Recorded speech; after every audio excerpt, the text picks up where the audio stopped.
새벽 5시 동영그룹 본사 앞 거리는 아직 어둠에 잠겨 있었다. 차가운 겨울바람이 빌딩 사이를 파고들며 휘몰아쳤다. 강도연 회장은 평소처럼 이른 출근길에 올랐다. 검은색 코트 깃을 세우고 정문을 향해 걷던 그는 문득 걸음을 멈췄다. 유리창 너머로 희미한 불빛이 보였다. 경비실이었다. 도연은 무심코 그쪽을 바라봤다. 그리고 눈을 의심했다. 경비실 안에는 73세 경비사원 유상필이 앉아 있었다. 얇디얇은 작업 조끼 한 장만 걸친 채였다. 상필은 두꺼운 출입 명부를 펼쳐놓고 손가락으로 한 줄씩 짚어가며 확인하고 있었다. 노안경 너머로 보이는 그의 눈은 진지했다. 하지만 도연의 시선은 다른 곳으로 향했다. 히터가 꺼져 있었다. 한겨울 새벽 영하의 날씨에 난방 하나 없는 경비실. 상필의 입에서는 하얀 입김이 계속 피어올랐다. 그의 손은 붉게 트여 있었고 명부를 넘기는 손가락 마디마다 거칠게 갈라진 틈이 보였다. 오랜 세월 추위와 싸워온 손이었다. 도연은 가만히 지켜봤다. 상필은 명부 확인을 마치고 작은 전기포트로 물을 끓이기 시작했다. 포트에서 김이 모락모락 피어올랐다. 그는 책상 서랍에서 컵라면 하나를 꺼냈다. 포장을 뜯고 뜨거운 물을 부은 뒤 뚜껑을 덮고 3분을 기다렸다. 그 3분이 유난히 길어 보였다. 상필은 두 손을 비벼 입김을 불어넣으며 몸을 녹이려 애썼다. 묵은 김치 몇 조각을 꺼내놓고 라면이 익기를 고대하는 모습이 안쓰러웠다. 드디어 뚜껑을 열었다. 하지만 상필은 라면을 먹지 않았다. 대신 책상 아래 보온 도시락에서 식은 밥을 꺼내 컵라면 국물에 말아먹기 시작했다.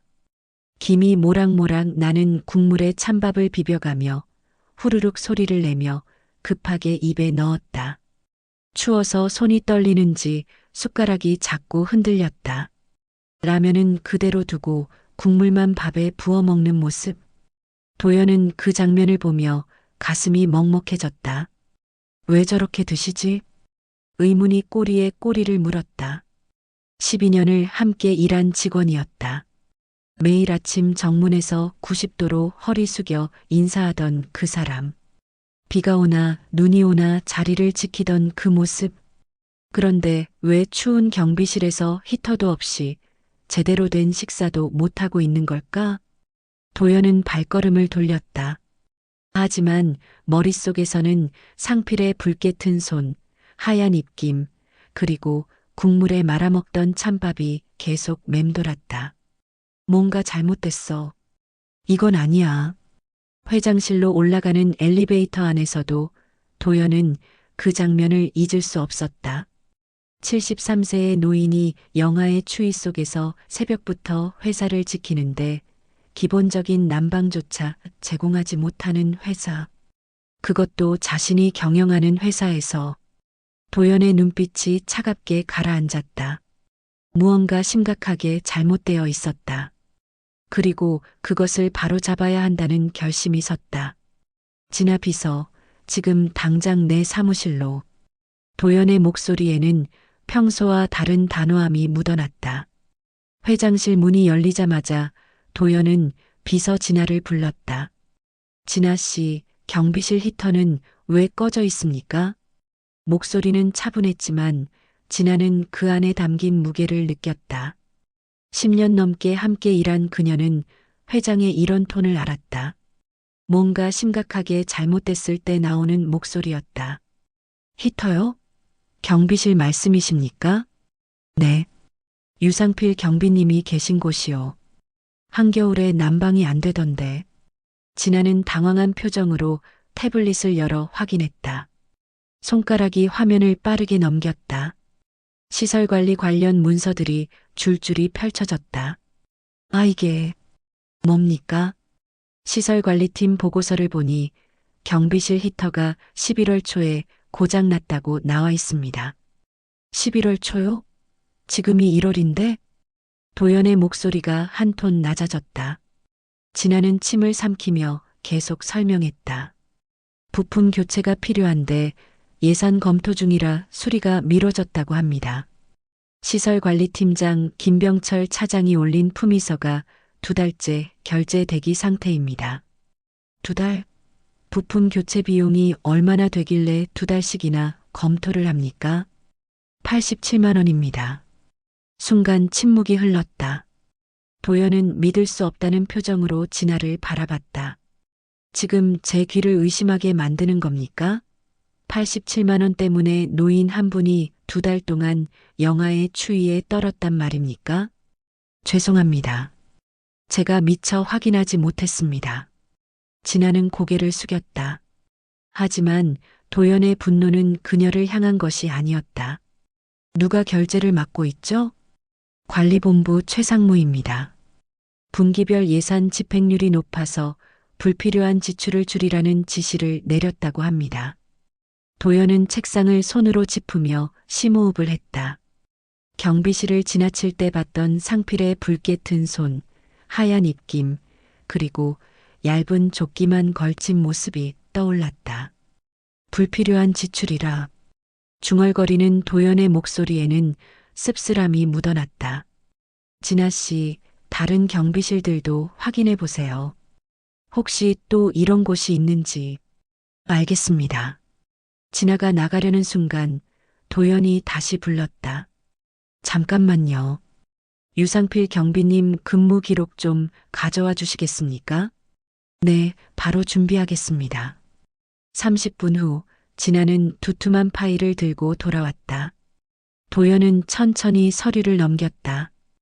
2013년 1월 5일 입사. 만 12년의 기록이었다. 기록은 놀라웠다. 단 한 번의 결근도 없었다. 지각도 없었다. 12년 동안 새벽 오시면 어김없이 출근해 밤 11시에 퇴근했다. 명절에도 폭우에도 폭설에도 자리를 지켰다. 표창장도 여러 장 받았다. 모범 근무상, 성실 사원상, 안전관리 우수상. 회사는 그에게 상장과 상금 몇만 원을 주며 치하했다. 하지만 정작 추위에 떨지 않게 해줄 87만 원은 아꼈다. 도연은 또 다른 기록을 발견했다. 구내식당 이용 내역이었다. 12년 동안 단 37번. 1년에 평균 3번 꼴이었다. 왜 식당을 거의 안 가시지? 의문이 들었다. 직원 식당은 무료였다. 아침, 점심, 저녁 모두 제공됐다. 그런데 왜? 도연은 자리에서 일어났다. 진아 씨, 점심시간에 제가 경비실에 갈 겁니다. 직접 여쭤봐야겠어요. 회장님이 직접요? 네. 12년 동안 회사를 지켜주신 분인데 이것도 못하면 제가 뭐 하는 회장입니까? 진아는 조용히 고개를 끄덕였다. 그녀도 알았다. 오늘 회장실에서 뭔가 큰 변화가 시작되고 있다는 것을. 도연은 창밖을 바라보며 생각했다. 내가 그동안 뭘 본 거지? 숫자만 봤나? 실적만 봤나? 정작 사람은 보지 못했구나. 문을 나가려던 도연이 다시 돌아섰다. 진아 씨, 그리고 경비실 히터. 오늘 당장 수리하세요. 87만 원은 제 개인 카드로 결제해도 됩니다. 알겠습니다, 회장님. 그의 결심은 확고했다. 오늘 반드시 진실을 알아내겠다고. 점심시간이 되자 도연은 회장실을 나섰다. 비서들이 놀란 표정으로 바라봤지만 그는 개의치 않았다. 1층 경비실로 향하는 그의 발걸음은 단호했다. 유 선생님. 문을 열자 상필은 황급히 자리에서 일어나 인사했다. 아, 회장님. 무슨 일이십니까? 아닙니다. 편하게 계세요. 잠깐 여쭤볼 게 있어서요. 도연은 경비실 안을 둘러봤다. 여전히 히터는 꺼져 있었고 차가운 기운이 실내를 가득 채우고 있었다. 상필의 책상 위에는 오늘도 컵라면 하나와 김치 몇 조각이 전부였다. 점심은 저걸로 하시는 겁니까? 도연의 질문에 상필은 멋쩍게 웃었다. 네, 이게 익숙해서요. 간편하기도 하고. 그런데 말입니다, 선생님.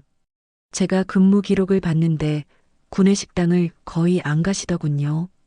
12년 동안 30번 남짓? 상필의 표정이 순간 굳었다. 도연은 의자를 하나 끌어당겨 앉으며 부드럽게 말했다. 무료인데 왜 안 가시는지 궁금합니다. 혹시 불편한 일이라도 있으셨습니까? 아, 아닙니다. 그런 건 전혀 없습니다. 상필은 손사래를 쳤다. 하지만 대답을 망설이는 모습이 역력했다. 도연은 기다렸다. 재촉하지 않았다. 한참의 침묵 끝에 상필이 입을 열었다. 사실은 손녀 때문입니다. 손녀요?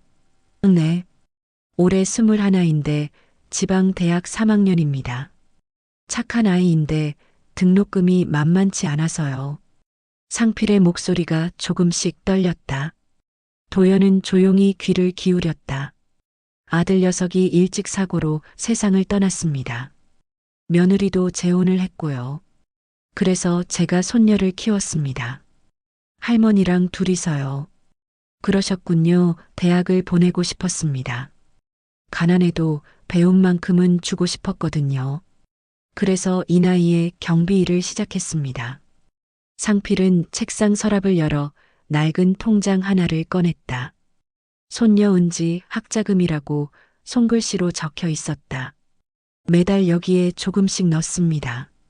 월급에서 생활비 빼고 할머니 병원비 빼고 나면 40만 원 정도 남는데 그걸 다 넣습니다.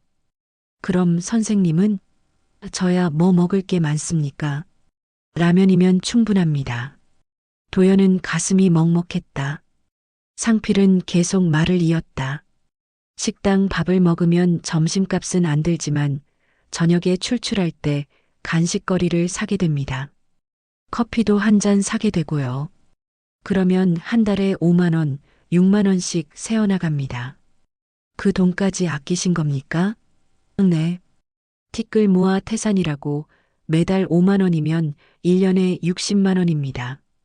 손녀 책값이 되죠. 상필은 말없이 웃었다. 하지만 그 웃음 뒤에는 깊은 외로움과 고단함이 배어 있었다. 작년에 손녀가 장학금을 받았습니다. 전액은 아니지만 반액을요. 그래서 제가 얼마나 기뻤는지 모릅니다. 정말 자랑스러우셨겠습니다. 네. 손녀가 전화해서 할아버지 덕분이라고 하더군요. 그 말 듣는 순간 그동안의 고생이 다 녹아내렸습니다. 상필의 눈가가 붉어졌다. 도연도 모르게 코끝이 찡해졌다. 그런데 회장님, 제가 욕심이 많아서 이러는 겁니다. 제가 욕심만 줄이면 되는 거니까요. 따뜻한 밥 못 먹는 것, 난방 없는 것, 아무것도 아닙니다. 선생님, 손녀가 졸업하고 취직해서 당당하게 살 수만 있다면 저야 뭐든 참을 수 있습니다. 그게 제 낙이고 사는 이유입니다. 도연은 말문이 막혔다. 73세 노인이 손녀 하나 대학 보내려고 추위에 떨고 끼니를 거르고 12년을 버텨온 것이다. 그 순간 도연은 깨달았다. 회사가 그동안 얼마나 많은 것을 놓치고 있었는지, 숫자 뒤에 가려진 사람들의 삶을, 헌신 뒤에 숨겨진 고통을. 유 선생님, 도연은 자리에서 일어서며 상필의 어깨에 손을 얹었다. 선생님 같은 분이 계셔서 이 회사가 버틴 겁니다. 제가 선생님의 삶을 제대로 이해하고 싶습니다. 네. 무슨 내일 아침 제가 다시 찾아뵙겠습니다. 선생님께 특별한 부탁이 있습니다. 경비실을 나오는 도연의 눈가에는 결연한 빛이 맺혀 있었다. 그의 마음속에는 깊은 결심이 자리 잡았다. 이제는 진짜로 알아야 해. 머리로가 아니라 몸으로. 다음 날 새벽 5시 도연은 평소보다 일찍 경비실을 찾았다. 상필은 여느 때처럼 명부를 정리하고 있었다. 어젯밤 설치된 새 히터 덕분에 경비실은 따뜻했다. 유 선생님, 오늘 저한테 특별한 부탁이 하나 있습니다. 네, 무슨 말씀이신지. 도연은 상필 앞에 의자를 당겨 앉으며 진지하게 말했다. 하루만 저랑 자리를 바꿔보시죠. 선생님이 제 회장실에서 일하시고 저는 여기서 경비를 서겠습니다. 순간 상필의 눈이 동그래졌다. 네, 회장님이 무슨 말씀을. 진심입니다. 12년 동안 선생님이 이 자리에서 뭘 하시는지, 어떤 일을 겪으시는지 제가 직접 경험해 보고 싶습니다. 아닙니다. 그럴 순 없습니다. 제가 어떻게 감히. 상필은 황급히 손사래를 쳤다. 73년을 살아오며 배운 위아래의 질서, 자리의 무게를 그는 너무나 잘 알았다. 선생님, 이건 명령입니다. 오늘 하루만 저를 믿고 따라주십시오. 도연의 눈빛은 단호했다. 상필은 난처한 표정으로 한참을 망설이다가 고개를 끄덕였다. 알겠습니다. 그래도 제가 뭘 할 수 있을지. 괜찮습니다. 선생님이 생각하시는 대로 하시면 됩니다. 두 사람이 자리를 바꾸기로 했다는 소식은 순식간에 회사 전체로 퍼졌다. 출근하는 직원들은 경비실 앞에서 회장 명찰을 단 도연을 보고 놀라 멈춰섰다.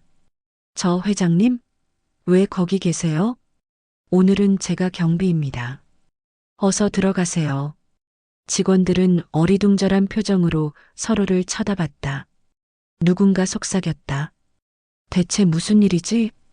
유 경비님이 회장실에 계신데.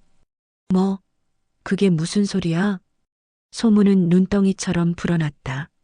한편 상필은 20층 회장실 앞에 서서 숨을 고르고 있었다. 비서 지나가 문을 열어주었다. 유 선생님, 이쪽입니다. 아, 네, 근데 제가 여길 어떻게. 발을 들여놓는 순간 상필은 압도당했다. 넓디 넓은 회장실, 큰 책상, 가죽 의자, 그리고 통창으로 보이는 서울 전경. 그가 12년 동안 1층 작은 경비실에서 올려다보던 세상이 발밑에 펼쳐져 있었다. 여기 앉으라는 겁니까? 네, 회장님 지시셨습니다. 상필은 조심스럽게 의자에 앉았다. 푹신한 가죽 의자가 그의 허리를 감싸 안았다. 12년 동안 딱딱한 플라스틱 의자에 앉아있던 그에게는 낯선 감촉이었다. 책상 위에는 서류들이 가지런히 정리되어 있었다. 오늘 결제해야 할 문서, 확인해야 할 보고서, 검토가 필요한 계약서들. 상필은 그것들을 바라보며 긴장했다. 내가 이걸 어떻게 해? 같은 시각 1층 경비실에는 관리본부 직원들이 모여들었다. 최상무를 비롯해 시설팀장, 총무팀장이 도연 앞에 섰다. 회장님, 이게 도대체 무슨 일입니까? 최상무가 당황한 목소리로 물었다. 보시다시피 오늘 제가 경비를 서는 겁니다. 그리고 유상필 선생님은 제 자리에서 일하고 계시고요. 하지만 이건 뭡니까? 문제가 있습니까? 도연의 차가운 시선에 최상무는 말을 잇지 못했다. 저는 오늘 하루 유 선생님이 12년 동안 어떤 일을 해왔는지 직접 경험해 볼 겁니다. 여러분도 지켜봐 주십시오. 직원들은 숙연한 표정으로 고개를 숙였다. 오전 9시 본격적인 하루가 시작됐다. 경비실의 도연, 회장실의 상필. 두 사람의 특별한 하루가 열렸다. 복도를 지나던 오래된 직원 하나가 동료에게 속삭였다. 유경비님, 평생 1층만 지키셨는데 오늘은 20층에 계시네. 그러게. 근데 회장님은 왜 저러시는 걸까? 글쎄, 뭔가 큰 뜻이 있으신 게 아닐까? 회사 전체가 술렁였다. 모두가 궁금해했다. 이 낯선 하루가 어떤 결말을 가져올지. 상필은 회장실 의자에 앉아 창밖을 바라봤다. 멀리 보이는 경비실. 그곳에서 12년을 보냈다. 그리고 오늘 그는 처음으로 다른 세상을 보고 있었다. 오전 10시 회장실 문이 열렸다. 시설관리팀 김병철 차장이 서류 뭉치를 들고 들어왔다. 회장님, 본관 냉난방 시스템 교체 건으로 결제받으러 왔습니다. 그는 책상에 앉은 사람이 상필인 것을 보고 당황했다. 유경비님? 회장님은 어디 계십니까? 비서 지나가 조용히 설명했다. 오늘은 유 선생님께서 회장님 업무를 대신하십니다. 말씀드려 보세요. 김 차장은 어색하게 웃으며 서류를 내밀었다. 그게 냉난방 시스템이 노후화돼서 교체가 필요한데 3개 업체 견적이 나왔습니다. 어느 쪽을 선택할지. 상필은 서류를 천천히 읽었다. 노안경 너머로 숫자들을 하나씩 짚어가며 확인했다. 그리고 조용히 물었다. 업체가 제일 싸네요. 그런데 왜 이 업체는 안 됩니까? 그게 품질이 좀 떨어진다는 평이 있어서요. 현장 확인은 해보셨습니까? 네. 3개 업체 시공 현장 직접 가보셨냐는 겁니다. 김 차장은 말문이 막혔다. 상필은 서류를 내려놓으며 말했다. 서류상으로만 판단하지 마시고 실제 시공한 곳을 가보세요. 2년 전 쓴 건물, 5년 전 쓴 건물 가서 상태를 확인해 보십시오. 그게 진짜 품질입니다. 아, 네, 알겠습니다. 김 차장은 고개를 숙이며 물러났다. 나가면서 동료에게 속삭였다. 유경비님, 생각보다 예리하시네. 11시, 이번엔 총무팀 직원이 들어왔다. 직원 휴게실 의자 교체 건입니다. 예산이 한정되어 있어서 O형과 B형 중 고민입니다. 상필은 사진을 보더니 단번에 말했다. B형 하세요. 그런데 B형이 3만 원 더 비쌉니다. 그래도 B형 하세요. O형은 등받이가 낮아서 직원들 허리에 무리가 갑니다. 제가 12년 동안 저 의자 써봤습니다.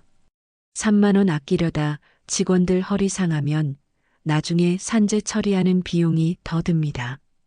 총무팀 직원은 눈이 휘둥그레졌다. 아, 그렇게까지 생각을 못했습니다. 현장에서 쓰는 사람 입장을 생각하세요. 숫자만 보지 마시고. 상필의 말에는 12년 현장 경험에서 우러나온 무게가 있었다. 점심 무렵 협력업체 대표가 찾아왔다. 청소 용역 계약 갱신건이었다. 작년보다 15% 인상된 금액인데요. 인건비가 올라서 어쩔 수 없습니다. 상필은 계약서를 꼼꼼히 읽었다. 그리고 조용히 물었다. 청소 인력이 작년보다 줄었던데 그것도 반영됐습니까? 그게 어떻게 하셨습니까? 1층 화장실 청소가 예전엔 오전 오후 2번이었는데 요즘은 하루 1번입니다. 4층 복도도 마찬가지고요. 제가 매일 보니까 압니다. 업체 대표는 당황했다. 상필은 계속했다. 인력 줄이고 인건비 올렸다는 건 계산이 안 맞습니다. 다시 가져오세요. 알겠습니다. 업체 대표가 나가자 진아 비서가 감탄하며 말했다. 선생님, 정말 대단하십니다. 어떻게 그런 걸 다 아십니까? 12년 동안 매일 보고 듣고 지켜봤으니까요. 회사 구석구석 제가 모르는 곳이 없습니다. 오후 2시, 이번엔 인사팀장이 들어왔다. 신입사원 면접 일정인데 토요일 오전으로 잡을까 합니다. 상필은 고개를 저었다. 안 됩니다. 네. 왜요? 신입사원들 대부분 지방에서 올라옵니다. 금요일 밤 올라와서 고시원 자고 토요일 아침 면접 보고 내려가죠. 그러면 하루 묵을 돈까지 써야 합니다. 그게 면접인데 그 정도는 평일 오후로 하세요. 그리고 지방에서 오는 사람들한테는 교통비를 지원해 주십시오. 면접도 못 보고 돌아가는 사람 없게. 인사팀장은 잠시 멍하니 서 있다가 깊게 고개를 숙였다. 명심하겠습니다. 회장실 밖 복도에는 직원들이 하나둘 모여들었다. 상필을 직접 만나본 사람들이 동료들에게 얘기했다. 유경비님, 진짜 대단하셔. 현장을 너무 잘 아시는 거야. 우리가 놓친 걸 다 짚어내시더라. 12년이 헛되지 않으신 거지. 나이도 경험도 무시할 게 아니구나. 오후 4시 상필은 쌓여있던 보고서를 모두 처리했다. 정확하고 빠르고 현실적이었다. 어떤 결정도 현장을 떠나지 않았고 사람을 먼저 생각했다. 진아 비서는 하루 종일 지켜보다가 조용히 메모했다. 현장의 지혜가 회의실의 이론보다 강하다. 상필은 창밖을 내다보며 중얼거렸다. 이 높은 곳에서도 결국 중요한 건 아래에 있구나. 사람이 있고 현장이 있고 진실이 있어. 그의 눈빛에는 12년 묵은 지혜가 빛나고 있었다. 새벽 5시부터 시작된 도연의 경비 근무는 생각보다 훨씬 가혹했다. 첫 출근 차량이 들어올 때 도연은 경비실 밖으로 나가 90도로 허리를 숙여 인사했다. 한 번, 두 번까진 괜찮았다. 하지만 출근 시간 2시간 동안 수십 대의 차량에 반복하자 허리가 뻐근해졌다. 안녕하십니까? 안녕하십니까? 안녕하십니까? 같은 말을 수십 번 반복했다. 목소리가 쉬기 시작했다. 오전 8시 택배 차량이 들어왔다. 도연은 명부를 펼쳐 기록하려 했다. 그런데 손이 떨렸다. 추위 때문이었다. 장갑을 끼면 글씨를 쓸 수 없었다. 맨손으로 펜을 잡자 손가락 끝이 얼어붙는 것 같았다. 이게 이렇게 추운 거였구나. 히터가 새로 들어왔지만 경비실 문을 열고 닫을 때마다 찬바람이 파고들었다. 실내와 실외를 오가며 체온을 유지하기가 어려웠다. 오전 10시 다리가 저리기 시작했다. 계속 서 있었기 때문이다. 의자에 앉을 수 있지만 방문객이 올 때마다 일어나야 했다. 그냥 서 있는 게 나았다. 점심시간 도연은 비로소 상필이 왜 컵라면으로 끼니를 때웠는지 이해했다. 경비실을 비울 수 없었다. 식당까지 가려면 15분, 먹고 오면 30분. 그 사이 택배나 방문객이 오면 민원이 들어온다. 자리를 비울 수가 없네. 도연은 컵라면에 물을 부었다. 3분을 기다리는 동안 택배 기사가 왔다. 라면은 그대로 두고 밖으로 나가 확인했다. 돌아왔을 때 라면은 불어터져 있었다. 아, 그래도 먹었다. 배가 고팠으니까. 불은 라면을 후루룩 넘기며 도연은 상필이 12년 동안 이런 식사를 해왔다는 사실에 가슴이 먹먹해졌다. 오후 2시 허리가 끊어질 것 같았다. 계속 서 있었던 탓이다. 상필은 73세에 이걸 매일 한다. 도연은 겨우 49세인데도 이렇게 힘든데. 유 선생님 정말 대단하시다. 오후 4시 건설 차량이 들어왔다. 흙먼지가 날렸다. 도연은 얼른 차량 번호를 확인하려 했지만 먼지 때문에 눈을 제대로 뜰 수 없었다. 기침이 나왔다. 손 씻을 곳도 변변찮네. 경비실 안에는 작은 세면대 하나뿐이었다. 뜨거운 물도 안 나왔다. 찬물에 손을 씻으니 동상 걸릴 것 같았다. 오후 6시 퇴근 시간이 시작됐다. 다시 수십 대의 차량이 나갔다. 도연은 또 허리를 숙여 인사했다. 하지만 이번엔 제대로 숙여지지 않았다. 허리가 말을 듣지 않았다. 안녕히 가십시오. 목소리도 갈라졌다. 하루 종일 말을 하고 추운 공기를 마셔서 목이 쉬었다. 저녁 7시 한 직원이 경비실로 왔다. 차 키를 잃어버렸는데 혹시 주운 거 없어요? 아니요, 없습니다. 확인 좀 제대로 해주세요. 짜증 섞인 목소리였다. 도연은 경비실 구석구석을 뒤졌다. 하지만 없었다. 정말 없습니다. 에이, 진짜. 일을 제대로 하세요. 직원은 퉁명스럽게 돌아섰다. 도연은 그 뒷모습을 보며 쓴웃음을 지었다. 이런 취급을 받았구나. 매일. 저녁 9시 마지막 야근 직원이 들어갔다. 도연은 비로소 의자에 앉았다. 온몸이 쑤셨다. 발바닥은 부어올랐고 허리는 펴지지 않았고 손은 갈라져 있었다. 단 하루인데도 이렇게 힘든데. 상필은 12년을 이렇게 견뎠다. 73세의 나이로 추위 속에서 제대로 된 식사도 없이 도연은 창밖을 바라봤다. 20층 회장실 불빛이 보였다. 저곳에는 지금 상필이 앉아 있을 것이다. 따뜻한 난방, 푹신한 의자, 깨끗한 화장실. 그곳과 이곳의 거리는 단순히 층수가 아니었다. 세상의 거리였다. 밤 11시 교대 경비가 왔다. 도연은 자리에서 일어섰다. 다리가 후들거렸다. 엘리베이터를 타고 20층으로 올라갔다. 회장실 문을 열자 상필이 서류를 정리하고 있었다. 회장님, 고생 많으셨습니다. 상필은 90도로 허리를 숙여 인사했다. 도연은 그 모습을 보며 코끝이 찡해졌다.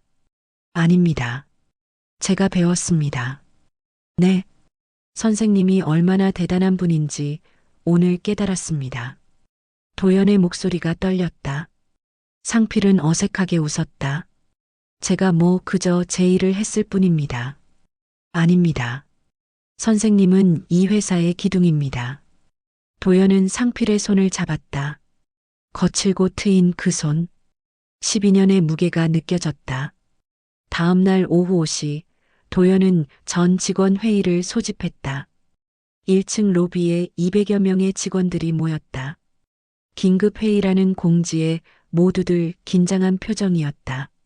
상필도 경비실에서 나와 구석에 조용히 서 있었다. 도연이 단상에 올랐다. 마이크를 잡은 그의 표정은 진지했다.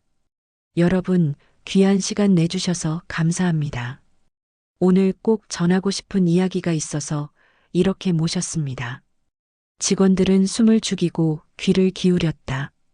이틀 전 저는 우리 회사 경비실을 지나다가 한 분을 봤습니다. 73세 유상필 경비님이셨습니다. 영하의 추위 속에서 히터도 없이 얇은 조끼 한 장 걸치고 계셨죠. 직원들 사이에서 웅성거림이 일었다. 저는 궁금했습니다. 왜 그럴까?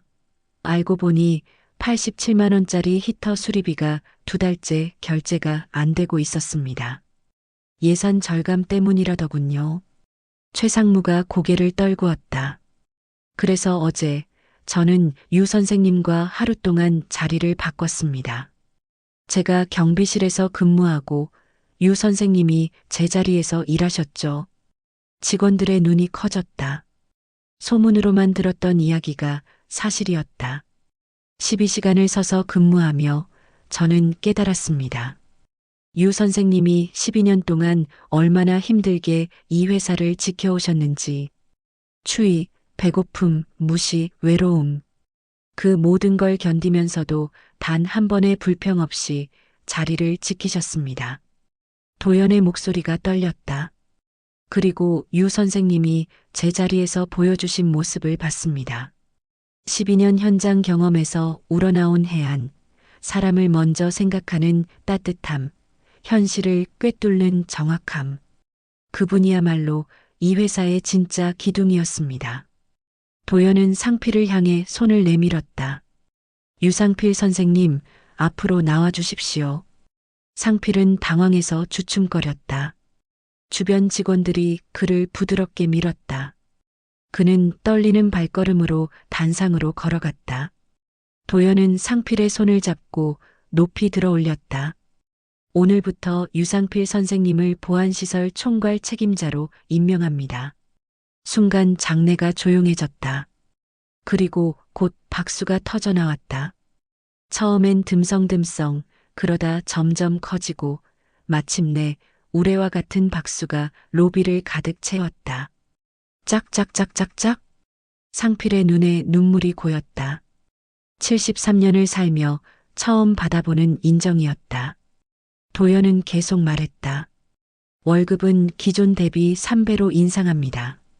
손녀분 대학 졸업 때까지 학비는 회사에서 전액 지원하겠습니다. 그리고 선생님께서 요청하시는 모든 시설 개선은 가장 먼저 처리하겠습니다. 박수는 더욱 커졌다. 몇몇 직원들은 눈물을 닦았다. 도연은 상필을 바라보며 조용히 말했다. 선생님, 그동안 제대로 대접받지 못해 죄송했습니다. 회장으로서 부끄럽습니다. 아닙니다, 회장님. 앞으로는 당당하게 사십시오. 가족들 앞에서도, 손녀분 앞에서도. 누군가를 12년 동안 지켜온 삶은 그 어떤 자리보다 높은 자리입니다. 도연은 작은 봉투 하나를 상필의 손에 쥐어주었다. 그리고 내일부터 식사 꼭 챙기십시오. 부탁입니다. 상필은 더 이상 참을 수 없었다. 73세 노인의 눈에서 뜨거운 눈물이 흘러내렸다. 감사합니다. 정말 감사합니다. 떨리는 목소리로 간신히 말을 이었다. 저 같은 늙은이를 이렇게 알아봐 주시다니 평생 잊지 못할 겁니다. 도연은 상필의 어깨를 꼭 안았다. 직원들의 박수는 멈추지 않았다. 그때 한 젊은 직원이 소리쳤다. 유 선생님, 존경합니다. 다른 직원들도 외쳤다. 유 선생님 최고. 선생님 덕분에 우리가 배웁니다. 상필은 고개를 들어 직원들을 바라봤다. 12년 동안 스쳐 지나가며 인사만 나누던 사람들. 그들의 눈에는 이제 존경과 감사가 담겨 있었다. 도연은 마이크를 들고 마지막으로 말했다. 여러분, 오늘부터 우리 회사는 바뀝니다. 높은 자리에 있다고 높은 사람이 아닙니다. 현장을 지키는 분들, 묵묵히 일하시는 분들, 그분들이야말로 이 회사의 진짜 주인입니다. 그걸 잊지 맙시다. 박수는 5분 넘게 계속됐다. 회의가 끝나고 상필은 경비실로 돌아갔다. 아니, 이제 그의 사무실로 돌아갔다. 책상 위에는 보안시설 총괄 책임자 유상필이라는 명패가 놓여 있었다. 그는 명패를 쓰다듬으며 중얼거렸다. 은지야, 할아버지가 해냈다. 드디어 당당해졌어. 창밖으로 저녁 노을이 물들고 있었다. 73세 노인의 인생에 드디어 봄이 찾아온 것이다. 여러분, 오늘 이야기는 어떠셨나요? 73세 유상필 경비님처럼 우리 주변에는 묵묵히 자리를 지키며 살아가시는 분들이 참 많습니다. 누군가의 부모님이고 할아버지고 할머니입니다. 그분들의 헌신과 노력이 제대로 인정받는 세상이 되었으면 좋겠습니다. 오늘 영상이 마음에 와닿으셨다면 좋아요 버튼으로 응원의 마음을 전해주세요. 그리고 구독 버튼을 눌러주시면 앞으로도 이런 감동적인 이야기를 계속 만나보실 수 있습니다. 댓글로 여러분의 생각도 나눠주시면 정말 감사하겠습니다. 나도 이런 경험이 있다. 우리 아버지가 생각났다. 여러분의 이야기를 듣고 싶습니다. 다음 영상에서 또 좋은 이야기로 찾아뵙겠습니다. 오늘도 건강하시고 행복한 하루 보내세요. 감사합니다.